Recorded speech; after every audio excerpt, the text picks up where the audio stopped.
Let me start the second lecture of curves. Okay. Let me introduce to myself first of all. Myself Indresh Kumar Singh, Faculty of Civil Engineering Department, BVD NIIT Lucknow. Okay. So, we will discuss in this class classification of curves. Okay.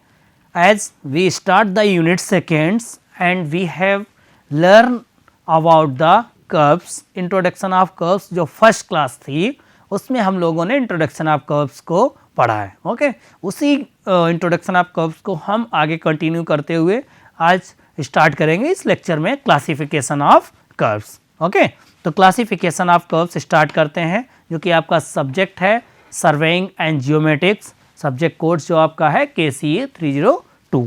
Okay so जैसा कि लिखा है subject surveying and geometrics KCE 302. Module second चल रहा है, unit 2 आपकी है surveying subject की, लेक्चर नंबर 2. ओके तो लेक्चर नंबर 2 में हम लोग पढ़ने जा रहे हैं क्लासिफिकेशन ऑफ कर्व्स. हम लोगों ने फर्स्ट क्लास में आप लोगों ने देखा होगा कि हमने जो डिस्क्राइब किया था कर्व्स का इंट्रोडक्शन और उसके बाद थोड़ा हॉरिजेंटल और वर्टिकल कर्व्स का आपको इंट्रोडक्शन दिया था. ओके और उसके बाद में नीड्स ऑफ कर्व्स भी हम डिस्कस किए थे. अब मैं आपको बताने जा रहा हूँ classification of curves. Classification of circular curves लिखा है यहाँ पे, आप ध्यान रखिएगा. जैसे कि टॉपिक में लिखा है classification of circular curves. Okay तो क्लासिफिकेशन ऑफ सर्कुलर कर्व्स हम इसलिए यूज कर रहे हैं, आपको पता होना चाहिए कि यूनिट 2 में आपके इंजीनियरिंग में जो सिलेबस है, कोर्स में जो चीज़ है वो सर्कुलर कर्व्स पे ही ज़्यादा बात करनी है और सर्कुलर कर्व ही है. उसके बाद में ट्रांजिशन कर्व का अलग से आपका टॉपिक दिया गया है, वो डिस्कस करेंगे. तो जब तक हम डिफाइन ना करें तब तक आप यही समझिएगा कि कहीं ना कहीं सर्कुलर कर्व पे ही सारे कर्व ड्रॉ कर रहे हैं और उस पर बात कर रहे हैं. ओके इसका क्या मतलब होगा? उसका मतलब यही सिंपल रहेगा कि जब हम रेडियस सेम रखेंगे किसी भी कर्व पर फॉर द डिफरेंट पॉइंट्स पर at a fix centre point, okay तो उसको हम सर्कुलर कर्व कहेंगे और उसी को डिफाइन करेंगे. क्यों? क्योंकि उसी से हमारा थोड़ा आसान रहेगा, इजी रहेंगी चीज़ें कैलकुलेशन में. ओके तो क्लासिफिकेशन ऑफ सर्कुलर कर्व्स जो है इसमें आपको पढ़ना है. Circular curves are classified 3 type के बेसिकली यहाँ पे क्लासीफाई किए गए हैं. ओके तो 3 टाइप में जो क्लासिफिकेशन हुआ है, सबसे पहला जो आपका है वो आपका रहेगा सिंपल कर्व्स. ओके सेकेंड आपका है compound curves and third one is reverse curves. Okay ये 3 कर्व्स हैं, इनके बारे में अभी हम देखेंगे और समझेंगे और भी उन चीज़ों की कई चीज़ें इसके बारे में यहाँ पर देखेंगे. Okay so start. तो हम शुरू करते हैं. सबसे पहला आपका पॉइंट्स रहेगा, जो टॉपिक रहेगा कि क्लासिफिकेशन ऑफ जो कर्व रहेगा उसमें सबसे पहला है आपका सर्कुलर कर्व्स. ओके तो circular simple curves, compound and reverse curve. Okay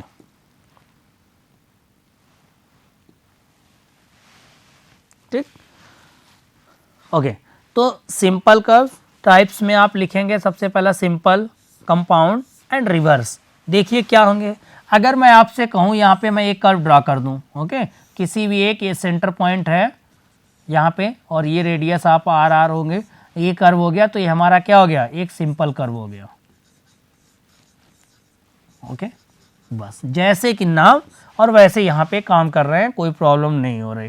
compound में क्या होगा कि मान लीजिए और हम कहीं ऐड कर रहे हैं, स्ट्रेट ऐड कर रहे हैं, बीच में यहाँ पे ट्रांजिशन भी यूज कर रहे हैं, ये वाला हमारा ट्रांजिशन कर्व हो गया.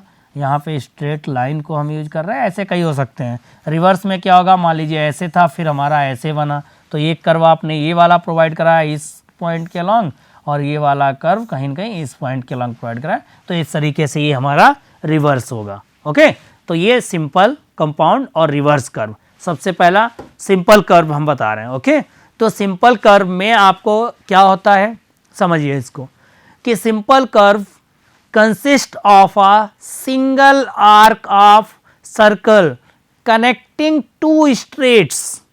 Okay it has radius of the same magnitude throughout. बात समझ गए कि जैसा कि डेफिनेशन कह रही है कि अगर कोई भी हमारा सर्किल जो आर्क है और वो स्ट्रेट्स को कनेक्ट कर रहा है, देखिए अगर कहीं भी स्ट्रेट एक होगा, जैसे ये वाला स्ट्रेट है दिस एंड दिस, इस पॉइंट तक T2 तक, और इसको ये देखिए एक ही कर्व में हमने इन दोनों स्ट्रेट लाइन को कनेक्ट कर दिया, और इस कर्व पे हर जगह पर कहीं से भी आप देखिए, क्योंकि ये रेडियस जो है वो R ही रहेगी, तो ये जो हमने सिंपल कर्व ऐसे ड्रॉ किया है वो हमारा सिंपल कर्व कहलाएगा। और ये क्या है, ये अगर यहाँ से टेंजेंट्स जो रखेंगे और एक ये टेंजेंट्स पॉइंट होता, तो ये पॉइंट जो होता है उसको हम लोग इंटरसेक्टिंग पॉइंट बोलते हैं। Okay, intersecting points. ओके, ये फॉरवर्ड वाला होता है और ये हमारा स्टार्टिंग का इनिशियल या इनिशियल पॉइंट्स होता है। ओके, तो सिंपल कर्व जैसा कि डिफिनीशन है उतना ही सिंपल है कि a simple curve consist of a single arc of circle connecting two straights, it has radius of same magnitude throughout. Okay, diagram में आपका बना है, आप देख सकते हैं इस चीज को।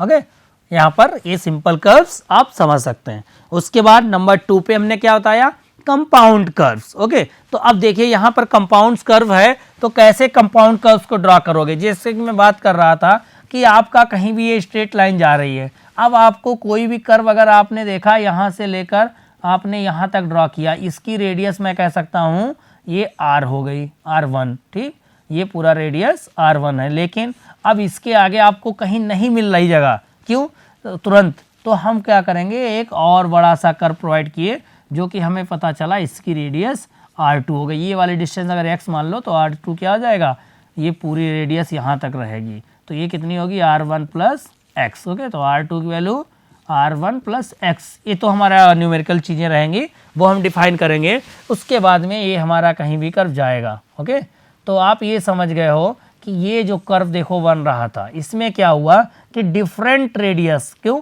क्योंकि हमें कहीं ना कहीं अगर जो फिल करना था वो इस तरीके से, अगर ये हमारे डायरेक्शन देना था, और ऐसे टर्न्स को, ऐसे मोड को अगर हमें सर्कुलर में कर्व प्रोवाइड करना है, तब हमको क्या करना है कि वहाँ पे डिफरेंट रेडियस का जो चीज़ देनी पड़ेगी उसको हम लोग बोलेंगे कंपाउंड कर्व्स। ओके, तो आप देखिए यहाँ पे जैसे कि डायग्राम में शो कर रहा है, here shaded part, coloured, dark coloured, देखो ये वाला और ये वाला हमारा शेडेड पार्ट दोनों, तो वो are the difference and centre, देखिए O1 है और इसका क्या है O2 है। ओके, ये कोई लाइन A to M है, M से फिर N है, N से C है, P पॉइंट जहाँ पे कनेक्ट करना है, T1 टेंजेंट्स यहाँ होगा, T2 हमारा कहीं और टेंजेंट्स होगा। तो इस डायग्राम में हम देख सकते हैं कि एक कर्व नहीं, दो कर्व कनेक्टेड हुए हैं एक पाथ को हमारा पूरा उसको टर्न करने के लिए। जब A से C पर अगर जाना है आपको, तो आप कहाँ से जाएंगे, जैसा कर्व में बना है A से M तक जाएंगे और M से फिर हम N और N से C तक जाएंगे। तो ये जो शार्प टर्न्स है इसको हटाने के लिए हमको कर्व प्रोवाइड कराना पड़ेगा, और हम सर्वेइंग में जान सकते हैं कि यहाँ पे कर्व प्रोवाइड कराने के लिए हमने दो टाइप के दो कर्व प्रोवाइड कराए हैं, और अगर रेडियस जब सेम मैग्नीट्यूड की ऑन द होल कर्व रहती है तो वो सिंपल कर्व था, लेकिन अगर ऐसे रेडियस चेंज हो रही है तो वो हमारा क्या हो जाएगा, कंपाउंड कर्व हो जाएगा। ओके, तो कंपाउंड कर्व में हम डिफिनीशन समझते हैं कि a compound curve consist of two और more simple curves having different radius bending in the same direction and lying on the same side of the common tangents. Their center lie on the same side of the curves. Okay, तो जैसे कि definition भी यहाँ पे लिखी हुई है कि a simple curve consist of a two or more simple curves.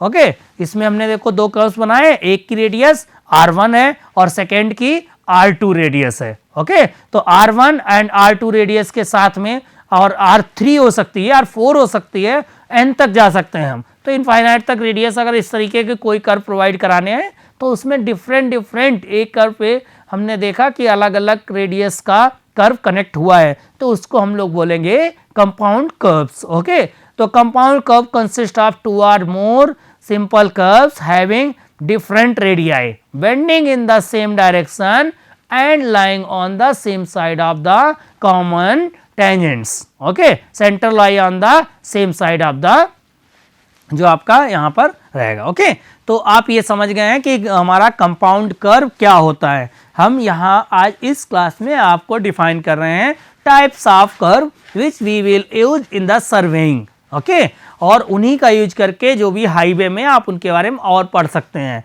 तो सर्वेइंग की यूनिट 2 में हम लोग पढ़ रहे हैं कर्व्स का इंट्रोडक्शन, कर्व्स के बारे में। उसी में जो हम लोग देख रहे हैं आज इस लेक्चर में types of curve. Types of curve में हमने देखा सबसे पहले सिंपल, दूसरा कंपाउंड और तीसरा कर्व जो है वो हमारा रिवर्स कर्व है। अब देखिए सिंपल और कंपाउंड समझ चुके हैं, उसके बाद में हम लोग जा रहे हैं रिवर्स कर्व पे। ओके, देखिए ये सर्वेइंग में है। अभी जो हम ड्रॉ कर रहे हैं ये as a mathematically geometry, simple सी ज्योमेट्री है, आप ये समझ लीजिए।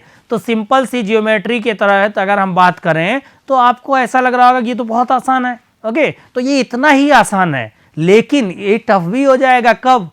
जब हमको ये ग्राउंड पर जाके सर्वे करना पड़ेगा। तो सारी सर्वे की जो फर्स्ट यूनिट में आपने पढ़े इंस्ट्रूमेंट, टेप, चेन, जो उसमें हम यूज कर रहे थे, ओके, और जो हमने पेग्स और जो रेंजिंग रॉड्स, बहुत सारी चीज़ें यूज की हैं, उन सब का यूज करके ही हम ये बना सकते हैं। लेकिन जब बनाते हैं तो उसके बाद में कहीं ना कहीं हमें डिफरेंट शेप मिलते हैं। तो उन शेप के हिसाब से डिफाइन किए गए हैं कि सर्वेइंग में इन सब कर्व्स को अलग अलग रख सकते हैं। ओके, तो उसके बेसिस पे क्लासिफिकेशन यहाँ पर कर रहे हैं हम लोग। तो अब तीसरा जो आपका आ गया है, ध्यान से देखिए, पहला कौन सा था? सिंपल, ये वाला simple curve. Okay, simple curve में क्या था? बोथ रेडियस सेम आर, देखिए दोनों आर सेम है।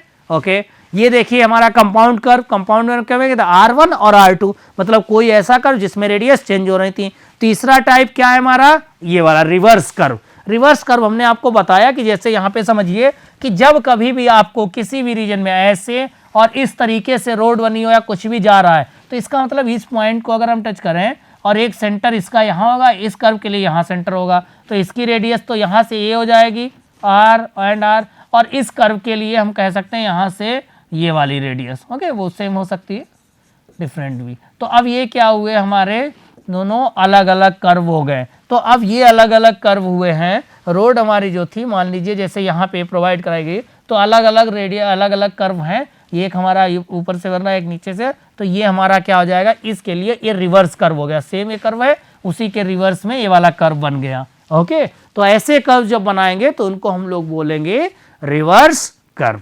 ओके, जैसा कि यहाँ पे डायग्राम में दिया गया है कि अगर हमें A से M तक जाना है और M से N तक और N से B तक जाना है। ओके, तो अगर हम चाहें तो ऐसे भी प्रोवाइड करा सकते हैं, जो भी आपको वहाँ पे चाहे वाटर हो, व्हीकल्स हो, रेलवे हो, तो हम ऐसे भी प्रोवाइड करा सकते हैं, बनाने में कोई प्रॉब्लम नहीं। लेकिन जब प्रैक्टिकली आप देखेंगे तो कहीं ना कहीं अगर ऐसे रहेगा तो इस पॉइंट पे आकर वाटर हमारा इरोजन की समस्या क्रिएट करेगा, एम्बैंकमेंट्स को जो होंगे उनको कट करेगा, सॉइल्स को, और फिर कहीं ना कहीं वो और प्रॉब्लम्स यहाँ पे क्रिएट कर देगा। ओके, और अगर रेलवे होगी उसको भी, रेल को भी जाने में, यहाँ से टर्न करने में प्रॉब्लम होगी। तो हमने क्या किया? हमने देखा कहाँ से सुटेबल रहेगा। इस पॉइंट पे हमने देखा है टेंजेंट जहाँ पे बन रहा था वहाँ से एक कर्व ड्रॉ किया, इसकी रेडियस R1 R2 है। उसके बाद में हमने क्या किया? ये अलग डायरेक्शन में कर दिया, इसके बिल्कुल अपोजिट डायरेक्शन में एक कर्व बनाया है। तो ये O1 सेंटर है और इसके लिए हमारा ये O2 सेंटर हो गया, रेडियस ये दो हो गई, जैसा कि हमने अभी बताया आपको। ओके, तो ये वाला कर्व हमारा इसके कर्व के बिल्कुल ही अपोजिट है,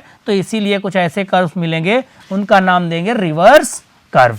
ओके, तो ये रिवर्स कर्व आपका है, आप समझ लीजिए कि रिवर्स कर्व क्या होते हैं। ओके, तो यहाँ पे डिफिनीशन में आप समझ सकते हैं। डिफिनीशन में लिखा है reverse curve is made up of two arcs having equal और different radii bending in opposite direction with a common tangents at their junction। Okay, जो चीज़ हमने आपको अभी समझाई है कि रिवर्स कर्व क्या होता है, कैसे रेडियस मिलती है, एक जंक्शन पॉइंट्स पे कैसे आप बात कर सकते हैं। कहीं पर भी आप ड्राइंग करने गए, कोई भी, चाहे कंस्ट्रक्शन में आप रोड की बात कर रहे हो, रेलवे की बात कर रहे हो या कैनाल की बात कर रहे हो, हम बेसिकली इन्हीं तीन का नाम ले रहे हैं। और भी कई चीज़ें आपको जहाँ पर भी ऐसी प्रॉब्लम मिल रही हो प्रैक्टिकल, तो वो आप समझ सकते हैं कि कैसे कर्व का यूज हुआ है। ओके, तो रिवर्स कर्व की डिफिनीशन क्या लिखेंगे, आप समझ गए होंगे सभी लोग कि रिवर्स कर्व एक्चुअली होता क्या है। तो रिवर्स कर्व की अगर डिफिनीशन लिखनी होगी तो आपके सामने ये डिफिनीशन दी है, इसको आप लिख सकते हैं। Reverse curve is made up of two arcs, okay, दो हो गई, कंपाउंड में भी दो आर्क्स हो रही थी, ओके। तो कंपाउंड और रिवर्स देखिए सेम ही है, लेकिन क्या डिफरेंस है वो समझिए। आर्क्स हैविंग इक्वल और डिफरेंट रेडियाई, सेम चीज आपके कंपाउंड में थी। बेंडिंग इन अपोजिट डायरेक्शन, बस कंपाउंड में क्या था वो सेम डायरेक्शन में थे, और यहां पर क्या है हमारा अपोजिट डायरेक्शन में बेंडिंग हो रही है, ओके, समझ गए, ठीक। तो ये अपोजिट डायरेक्शन में हो रही है with a common tangents at there junctions. वो कह रहे हैं एक कोई भी कॉमन टेंजेंट्स रहेगा कहाँ पे, जंक्शन पे। देखिए कहाँ पे आपका जंक्शन हो रहा है, यहां पर इस पॉइंट पे, देखिए ये जो P पॉइंट्स है, P पॉइंट्स पे ये जो लाइन जा रही है, तो ये इस वाले कर्व के लिए भी हमारा एक टेंजेंस होगा और इस कर्व के लिए टेंजेंस होगा। तो रिवर्स में आप याद रखिएगा, जब भी रिवर्स कर्व की जब बात आएगी तब आपको क्या करना होगा कि एक कोई कॉमन पॉइंट्स मिलेगा, okay, with the common tangents at there junctions. समझ गए। तो आई होप कि देखो अभी बिल्कुल अच्छे से ये समझ लीजिए कैसे आपको तैयार करने जो चीज़ें बता रहे हैं, और फिर इनको हम अभी न्यूमेरिकल्स में प्रैक्टिकल प्रॉब्लम से में यूज करेंगे, ओके। और देखते हैं इसके बारे में, रिवर्स कर्व के बारे में, कि their centre line on opposite side of curve, reverse curve are used when the straights and parallel और intersect at a very small angle, okay. तो ये चीज आप लिख सकते हैं डिफिनीशन में रिवर्स कर्व के। तो आपने देखा कैसे टाइप्स ऑफ कर्व्स हमको जो है, और इन्हीं के बारे में हम डिस्कस करेंगे, ओके, आगे भी पूरा। तो आपने देखा क्या है टाइप्स ऑफ कर्व में, simple curve, okay, compound curves, okay, and reverse curve, okay. तो ये तीन जो कर्व्स हैं, तीनों के डायग्राम देख लीजिए, डिफिनीशन देख लीजिए और तैयार कर लीजिए, और उसके बाद में हम आगे बढ़ते हैं कि कैसे कैसे रिवर्स कर्व और इसमें लिख सकते हैं। तो देखिए, they are commonly used in railway siding and sometimes on railway track and roads meant for low speed. They should be avoided as far as possible on main lines and highways where speeds are necessarily high। तो देखिए ये कह रहे हैं कि reverse curve कहाँ पे हम प्रोवाइड करते हैं और क्यों करते हैं, ओके। तो इस क्वेश्चंस का आंसर ये है कि अगर हमारी ट्रेन कोई है, हाईवे पर अगर हम कह दें कोई हमारा व्हीकल्स है, तो उन सब की स्पीड को कम ना करना पड़े उतना ज़्यादा, हमको चाहिए ज़्यादा हमारा स्पीड अप रहे। अगर शार्प ट्रेन होंगे तो हमको बिल्कुल ट्रेन कहीं पे अगर स्लो होकर पास कर रही है, कोई व्हीकल स्लो होकर कर रहा है तो टाइम ज़्यादा लेगा, ओके। और जब टाइम ज़्यादा लेगा तो कहीं ना कहीं आपको प्रॉब्लम होगी, फिर इकोनॉमी हमारी कम होगी, कम से कम पैसे ज़्यादा लगेंगे, और सारी चीज़ हम इकोनॉमी के लिए ही करते हैं कि थोड़ी चीज़ें हमारी अच्छी सी रहें और प्रॉफिट हो हमको, ओके। तो इस कर्व में क्या स्पीड हमारी मेंटेन रख सकते हैं, थोड़ा बहुत कम ज़्यादा हो सकती है, तो ऐसे कर्व्स हम प्रोवाइड कराते हैं। रिवर्स कर्व कि कोई भी व्हीकल्स है वो आपका मान लीजिए ऐसे जा रहा तो यहाँ पे रुकेगा नहीं, वो यहीं से स्पीड वही रखा रहा और आसानी से मुड़ता चला गया, देखो। और अगर ऐसे यहाँ पे जाए फिर मुड़ेगा, फिर रोकेगा, फिर यहाँ पे स्पीड कम करेगा, फिर जाएगा, तो उसी के लिए हमने एक कर्व बना दिया और रिवर्स कर्व यूज कर दिया। ऐसे आप आगे भी यूज कर सकते हो, ओके। तो ये हमारा ये पॉइंट याद रखिएगा, स्पीड आज नेसेसरली हाई, वहां पर हमको रिवर्स कर्व ये यूज करना है, ओके। तो ये चीज आपकी हो गई है। अब हम यहाँ पे सिंपल सर्कुलर कर्व पहला ड्रॉ कर रहे हैं, इसको आप देखिए, ठीक।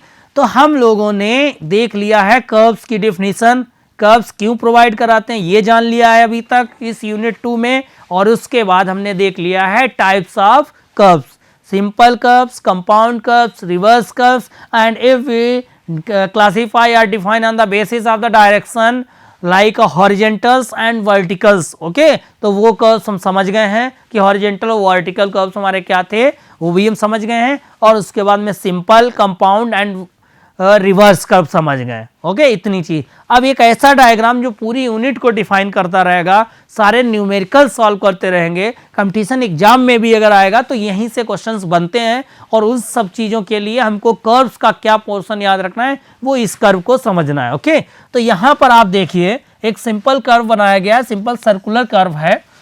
तो ये कैसे ड्रा किया गया, सारे एलिमेंट्स के बारे में जो डिस्कस करेंगे कि अगर मान लीजिए कोई भी हमारा एक T1 पॉइंट है, ठीक, दूसरा हमारा T2 पॉइंट्स है, तो ये कह रहे हैं कि ये सिंपल कर्व अगर है, इसका एक सेंटर पॉइंट होगा, ये O हमने मान लिया। ओके, इसको ज्वाइन कर दिया, ये ज्वाइन किए, इसकी रेडियस R रहेगी। ओके, सेंटर पे हमारा एक एंगल बनेगा, उसको हम लोग बोल सकते हैं एंगल फाई, जैसा कि इसमें दिया गया है। ओके, इसके अब क्या करना है कि यहाँ से एक टेंजेंट ड्रॉ करना है आपको इस पॉइंट से, तो हमने T1 मान लिया है। यहाँ से T2 ड्रॉ करना है, ये T2 हो गया। ओके, ये जिस पॉइंट पे कट करेंगे उसको हम बोलेंगे B पॉइंट्स। ओके, समझ गए सब लोग? ओके, तो ये B पॉइंट्स हो गया, इसको हम कह सकते हैं A, ये कह सकते हैं C। अब देखिए यहाँ से अगर एक लाइन ड्रॉ करेंगे जो कि बिल्कुल टेंजेंस जाएगी, जो इंटरसेक्ट पॉइंट को कट करेगी, तो वो हमारा बाइसेक्ट करती है इस एंगल को, तो ये वाला हो जाएगा 5/2। ओके, और ये वाला जो एंगल रहेगा ये पूरा हमारा इंटरसेक्टिंग एंगल होता है और ये फाई के इक्वल ही होता है। ओके, इसके इक्वल बनेगा। आप याद रखिए इंटरसेक्टिंग एंगल होता है, तो ये वाला एंगल कितना बचेगा, 180 माइनस 5 एंगल बचेगा। ओके, अगर यहाँ से इस लाइन को ज्वाइन करें, इसको भी बोल सकते हैं longest curve for this curve. ये भी रहता है कि ये वाली हमारी लॉन्गेस्ट कॉर्ड रहती है, ये इस पॉइंट पे E पे कट कर रही है, यहाँ पर F पे कट कर रही है, इसको I देखिए लिखा है, तो इसको इंटरनल कर्व भी बोल सकते हैं, एंगल बोल सकते हैं, वो हमारा हो जाएगा इंटरसेक्टिंग एंगल, उसको हम ये कह सकते हैं 180 माइनस 5। ओके, तो ये इस कर्व को ड्रॉ करने का प्रोसीजर पूरा है जो कि ड्रॉ किया है। तो आप यहाँ पर ही समझ सकते हैं अब इस डायग्राम में और अच्छे से, आसानी से, कि कैसे हमारी ये ज्योमेट्री, सिंपल सी ज्योमेट्री है, सिंपल कर्व ड्रॉ किया गया है, ये इसकी लॉन्गेस्ट कर्व है।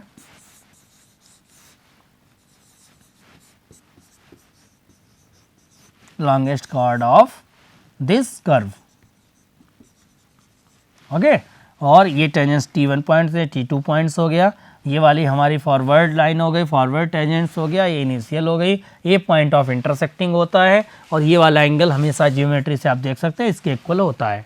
ओके, तो ये जो कर्व है सबसे इंपॉर्टेंट सिंपल सर्कुलर कर्व, और सिलेबस में यही है आपका, सिंपल सर्कुलर कर्व्स के बारे में ही पूरा स्टडी करनी है। ओके, तो इसके बारे में पढ़ना है, कैसे ड्रॉ किया गया मैंने अभी बताया आपको, बनाया है, इसके बारे में जानते हैं, इनके हम पॉइंट्स के जानते हैं। आपके O पॉइंट से शुरू होगा, R, T और V points, E points, T2, ये सारे, और कौन कौन से एंगल्स हैं, कैसे इक्वल हो रहे हैं, क्या क्या इनमें रिलेशंस हैं आपस में, ये सब हम डिस्कस करेंगे। ओके, आगे चलो, ये कर्व सभी लोग बना लीजिए और इसको ध्यान से याद रखिएगा।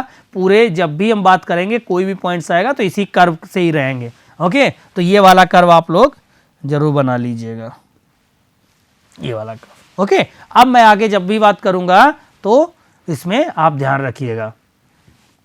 तो name of various parts on curves हैं जो, वो हम देखो डिफाइन कर चुके हैं। Two straight line AB and BC which are connected by the curve are called the tangents or straight to the curve। दूसरा पॉइंट्स उसी डायग्राम पे, the points of intersecting of two straight B points पे जो कर रहे थे, आप देख लीजिए ये B पॉइंट्स। ओके, तो B पॉइंट्स पे कर रहे हैं, उसको हम कह सकते हैं इंटरसेक्टिंग पॉइंट्स और the vertex. When the curve deflect to the right side of the progress of survey, it is terms, देखो यहाँ पे दिया है कि as right indeed curve, and when to the left it is termed as the left hand curves। Okay, तो right hand curve या left hand curve हम इसको बोल सकते हैं। फोर्थ पॉइंट है the line AB and BC are tangents to the curve, AB is called the first tangents और the rear tangents. Okay, और BC लाइन है उसको हम सेकेंड टेंजेंट्स कह सकते हैं या फॉरवर्ड टेंजेंट्स, वो हम बता चुके हैं आपको पूरा कर्व में।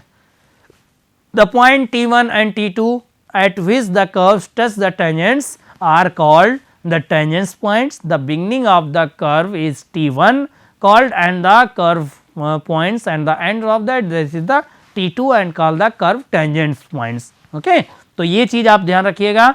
दो पॉइंट्स, ये पॉइंट्स हमारे हो गए, उसके बाद में the angle between the line A B and B C, angle A B C is called the angle of intersection, जो कि आई से हमने डिनोट किया है डायग्राम में।